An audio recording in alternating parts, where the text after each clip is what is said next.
voice matters. My feet in the stirrups, I'm so happy. There's nothing like the sound of Carolina hoofbeat.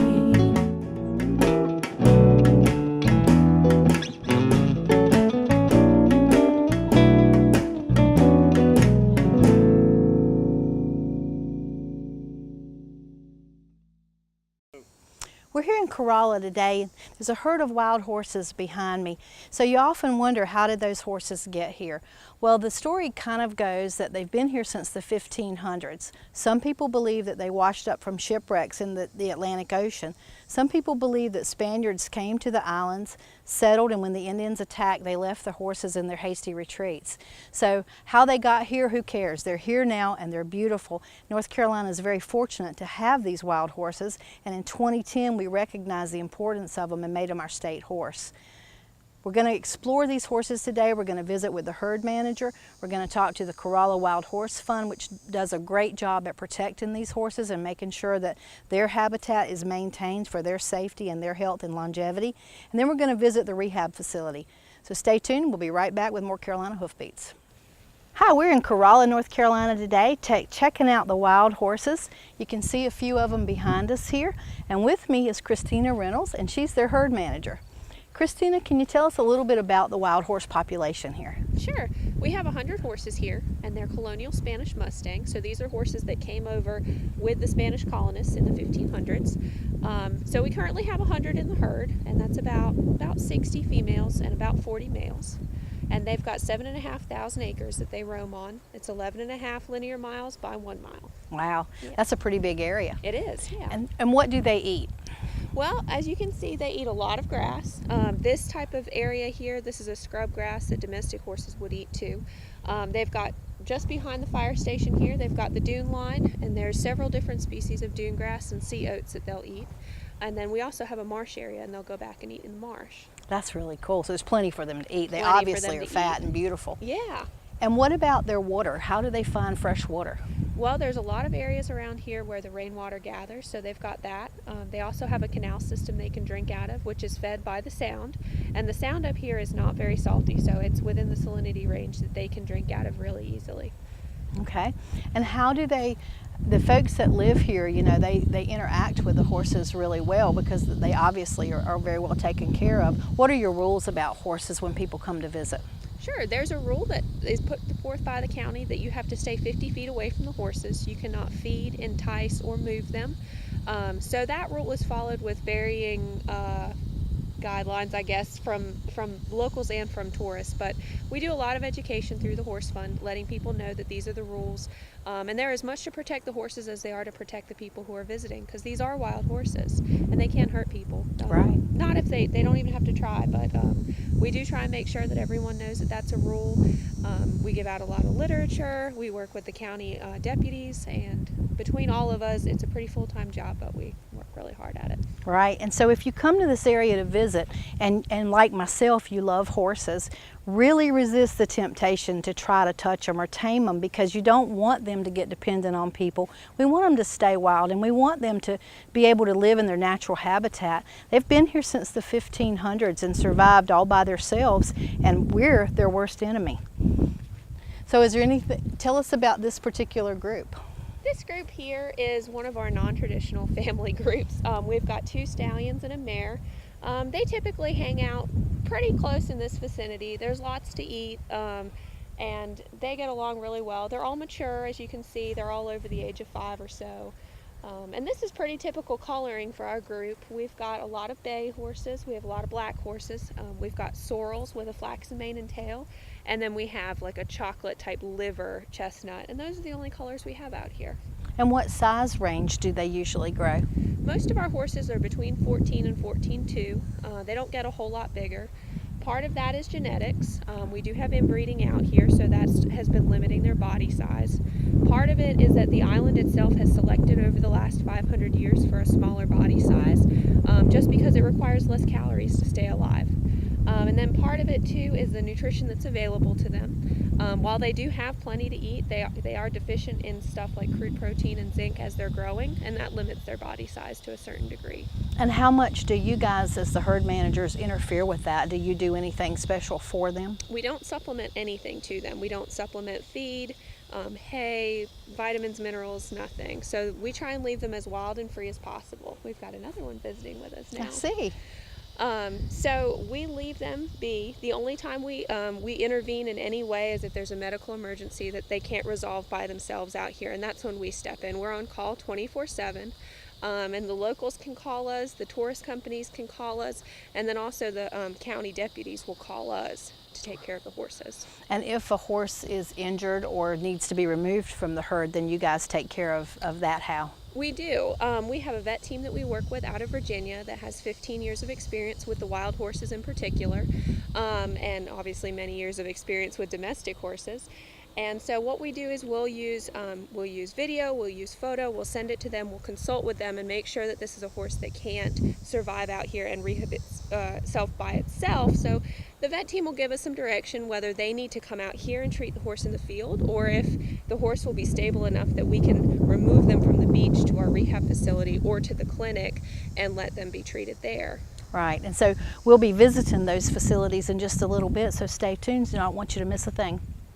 People from around the Triangle come to Carolina Barbecue of Garner off Highway 70 because they know what they'll get. Authentic Eastern North Carolina chopped barbecue, Southern fried chicken, hush puppies, Brunswick stew, and more. But did you know that they'll come to you? For your next backyard party, company event, graduation party, weddings, rehearsals, or any other occasion, you bring the people, and Carolina Barbecue of Garner will bring the pig. Call 773-0222. Follow me to Carolina Barbecue.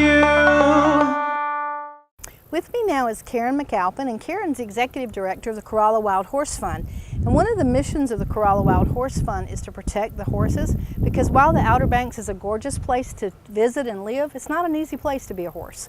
No, it certainly isn't. It's a very complex challenge to manage horses, where you get 50 to 60,000 new visitors every week in June, July, and August. And during the peak season, there can be 3,000 vehicles on the beach. Since I've been here, which is 2006, we've had 4 horses hit and killed on the open beach, and there have been 7 horses shot and killed since 2001. Wow. So horse-human interaction is very difficult for us to deal with, and we're a small staff, and you've got 7,500 acres and 100 horses on there, and all those people, we're bound to have horse-human interaction. Yeah, that's a full-time job without a doubt. So what kinds of things do you do to help the horses and protect them?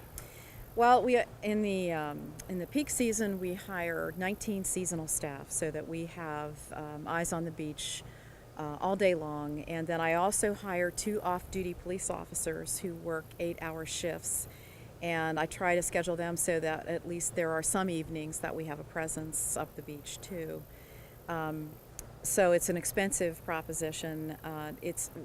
Everyone who works for us carries written information, so they stop and they educate people when they see them. We do have a wild horse ordinance here that makes it illegal to get within 50 feet of a wild horse or to feed, but people sometimes just don't read signs, and they don't read written materials, so it's up to us to stop. And then we also have a lot of people who live up there for a reason, and that's because they want to live among the horses, and they're very protective of them, so they spend a great deal of time educating visitors as well. Right. And why was the fund started in the first place, and when did it begin?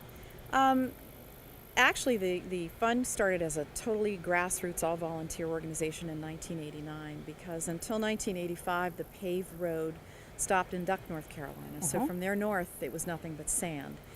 And once they paved the road from Duck to Corolla and development came in, there were 20 horses hit and killed out on Route 12. Wow. And so in 1989, a group of citizens got together in the local fire hall and formed the Corolla Wild Horse Fund. It took them from 1989 to 1995 to raise the necessary funds and get the government permission to install the sound asleep fence that exists right north of Corolla, and also the fence that's on the Virginia-North Carolina line.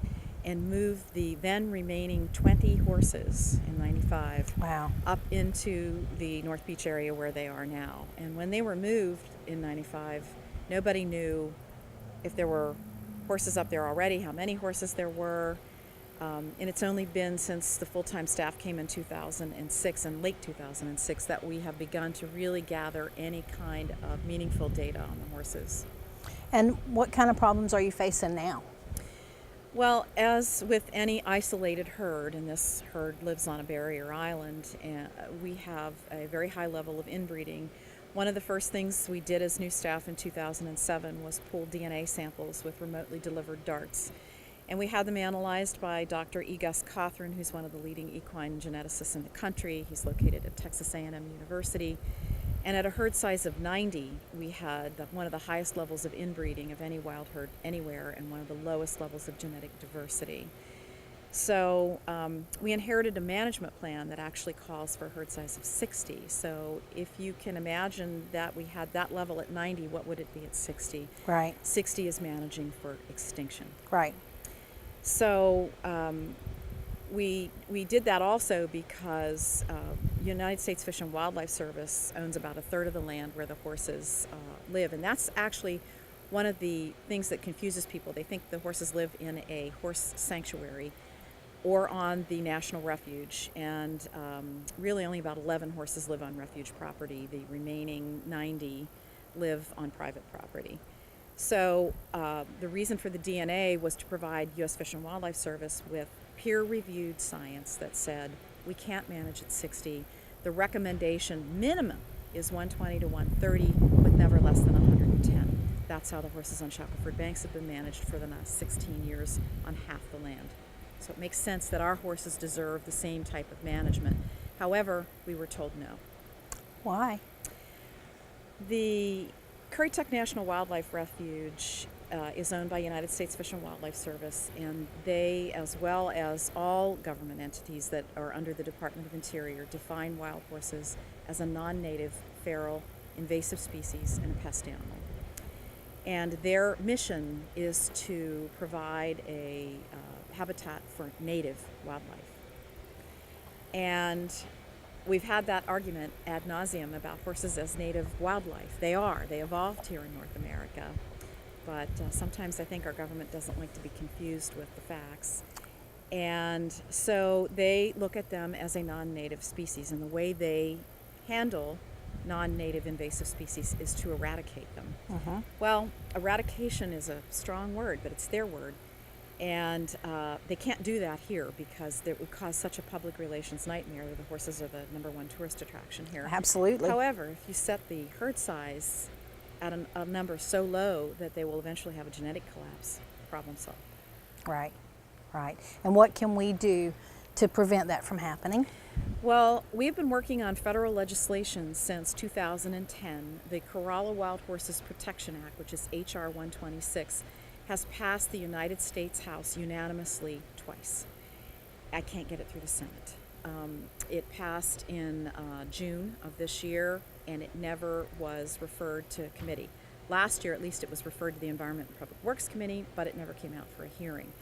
This is a federal issue, not a local issue. So no matter where your viewers are, and no matter what part of North Carolina, this is a North Carolina state horse, everybody needs to contact their senators, their United States senators, and tell them that they strongly support the Corolla Wild Horses Protection Act, that they don't want to see these horses become extinct, because that's what's going to happen. Why would they not be already under federal law if federal law protects all of the other wild horses in the United States? That's only east of the west of the Mississippi. Okay. Those are horses that are on federal land in the West. Uh-huh. The Wild Horse and Burro Act that was passed in 1971 does not apply to the horses on the East Coast. And in many ways, that's probably a good thing, because it allows a non-governmental organization like us to manage the horses rather than the Bureau of Land Management, Fish and Wildlife Service, or the National Park Service. Right. Right. So you guys do all kinds of fundraisers. So do you have anything coming up soon? We have the Mustang Music Festival coming up October 11th and 12th here in Corolla. It's an amazing event. This is its third year. It grows every year. There is music for every genre. Whatever your taste is, there's going to be a band that you'll like. There's great food. We'll have a horse there, so people can have an opportunity to see one of these horses that we've rescued and tamed, and is legally pettable. And we would invite everybody to come out, and a lot of the real estate companies do special deals on house rentals for that weekend, so you get a reduced rate. You don't have to rent for the whole week. You can just come for the week. They run shuttles from, if you want to stay down further from Corolla, there's shuttles that'll run you up for free. And it's just really a great time. That sounds wonderful. And you guys will be at the state fair this year too, at the Year of the Horse? Yes, we're really excited about doing that. Christina will be there with one of our horses, and hopefully we'll be able to show people that these horses are incredible athletes. They're extremely intelligent. They're very easy to train, and they might be small, but they're really mighty. Right, absolutely. All right, so and people can go to your website and make donations to your project year-round? Our website is CorollaWildHorseFund.com. We also have a great Facebook page. It's updated almost daily. Lots of beautiful pictures of the horses. And there's a multitude of ways that you can help us. One way would be to become a member. For as little as $10, you can be a person that gives the horses a voice. Members are voters, and voters give the horses a voice. All right, very good. Well, thank you for having us today, and stay tuned because we're going to go over to the rehab facility and find out how you can adopt one of these horses. Thank you.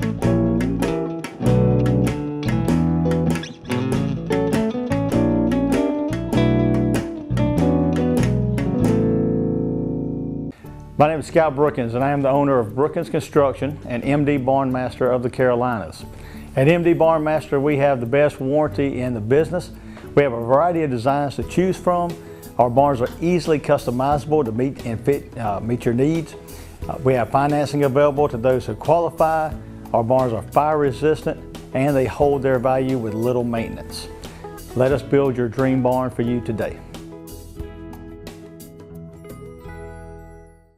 So tell me about this one.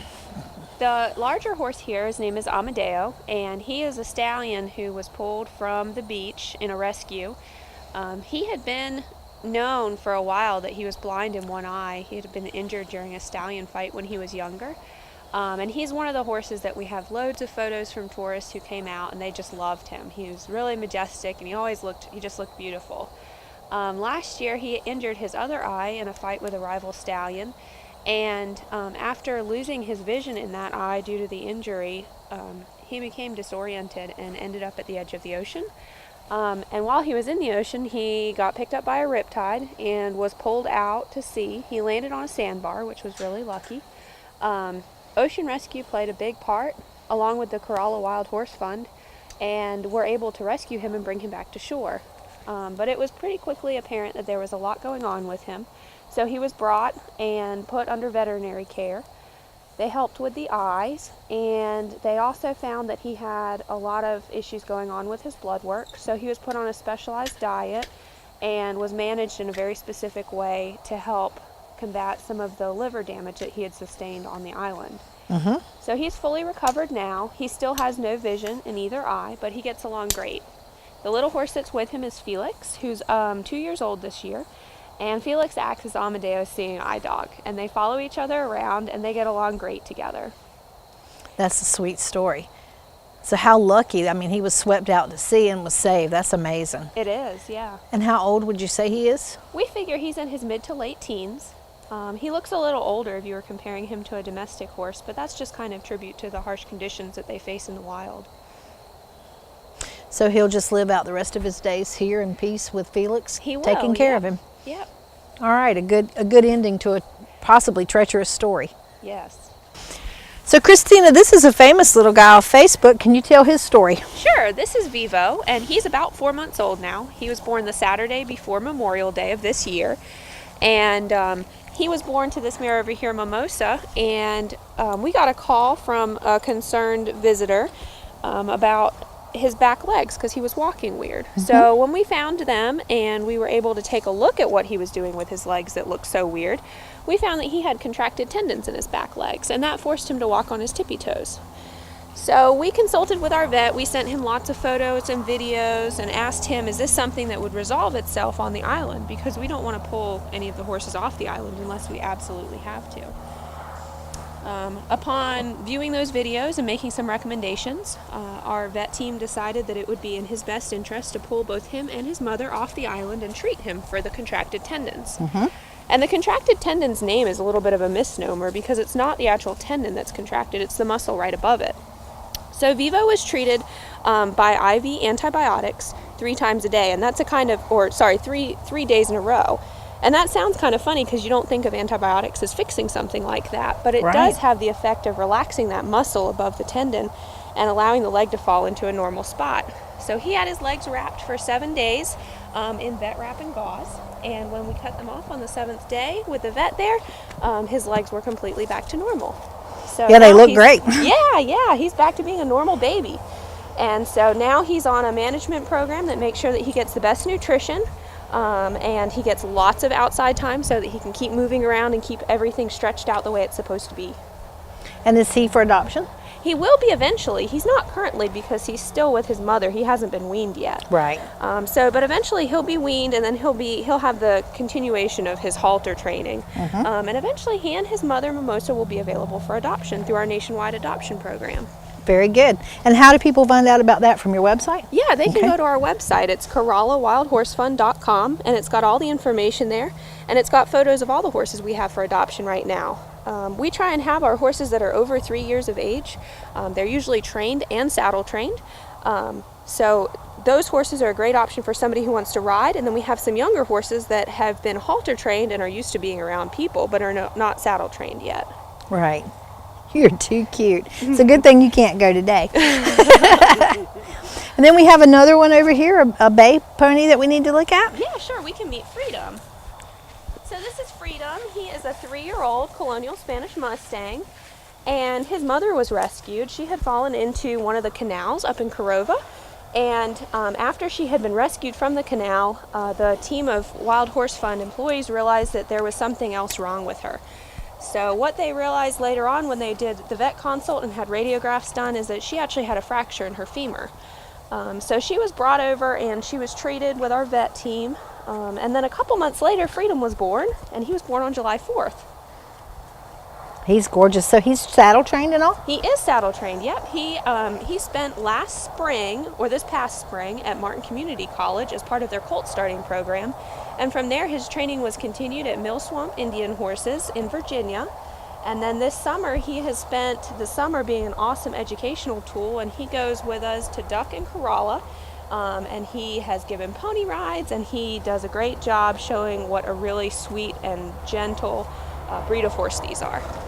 Very nice. So he's ready to adopt now? Yeah, he's ready to adopt now. All right. So if anybody's out there looking for a pony for their kids for Christmas, he would be an ideal candidate. He would. Tell us Rico's story. Rico is a 5-year-old gelding who was pulled from the island as a stallion. He was found 3-legged lame and could barely walk. He was rescued off the island and brought in with our vet team. And when they did radiographs on him, they found that he had a fracture in his coffin bone, which a lot of times can be almost a death sentence for most horses. Right. Luckily, he was able to be rehabbed. He actually wore a cast for a while. His prognosis was really, really guarded, and they didn't think he was going to be able to survive it. But lucky for us, he has, and he's 100% sound now. He's gorgeous. And so he's for adoption as well? Yep, he's up for adoption, and he's another one who has been saddle trained.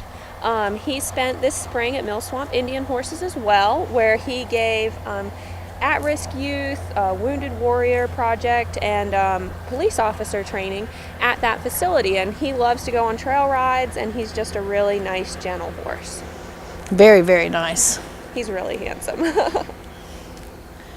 All right. Well, if you guys are in the market for anything for your kids, you know, it sounds like that this might be the place to come and look, because what better than to have North Carolina's state horse, Yeah. a previous wild horse, and rescuing and adopting a horse that really needs a forever kind of home. Thank you so much for your tour today. I've really enjoyed spending time with you. I'm glad you enjoyed it. We were And happy to have you. Very nice to learn about your educational programs and all the great things that you guys are doing. Well, thank you. I sure have had a good time today on Corolla with these wild horses. They're such beautiful, sweet, sensitive animals, and if any species of creature ever deserve to be saved and taken care of, it's definitely our horses. I have a good update on the Corolla wild horse herd. After many years of work, they were able to introduce a Colonial Spanish Mustang stallion from the Shackelford Banks herd named Gus. It's our hope that Gus will bring back genetic diversity to this herd, which without it would surely have led to extinction. The director and the herd manager made the 9-hour trip and picked Gus up, brought him back to Corolla, and released him in an area with relatively few horses, readily available fresh water, and plenty of grazing. Looks like Gus is settling in really well with his new herd and his surroundings. So I'm the herd manager for the wild horses at the Corolla in North Carolina, which is the northern part of the Outer Banks. And those are the North Carolina State Horse. And they're Colonial Spanish Mustangs, and they've been there for about 500 years. And you just recently got a new stallion into the herd, right? Yeah, we did. We've been working for years to try and introduce a Colonial Spanish Mustang from the Shackelford herd, which is the same strain of Colonial Spanish Mustang, but they've been separated by several hundred miles for hundreds of years. So the Shackelford horses have 3 distinct maternal lines, and we have a different maternal line, but we only have one. So we actually have a really high level of inbreeding. So by bringing in this stallion and letting him breed with some of our mares and having some good healthy offspring, we're hoping that we can turn down the He's ready to talk now. bottleneck. Yeah, he says, don't talk about those Mustangs, talk about me. That's really cool. So when can we see his first babies? Well, we're hoping. I saw him with 3 mares last week, but then he'd lost them again. He's only 4, so he still has a lot of work cut out for him. I mean, he really has his work cut out for him. But we're hoping, probably not this year, but maybe the next year. That would be really good. We're working on right now bringing up 2 mares from the same group, and so that'll be great because they haven't had any contraceptives, so we're just going to be able to turn them loose. They're going to get soaked up by another bachelor stallion or another harem, and then they'll have a baby on the ground probably 10 months later. All right, very good. Well, we'll be excited to come down and see the new babies. Oh, absolutely. Are you ready for that awesome outdoor experience? An outdoor living space that can be enjoyed by all? Let the expertise of award-winning Belgard authorized contractor Harper Landscaping, serving eastern and central North Carolina, design and install that perfect space. A place to let the family enjoy and relax, a divine intervention to outdoor living. Whether it be a cookout with friends and family or an after-school hangout, Harper Landscaping can help you create that perfect space for many moments to cherish.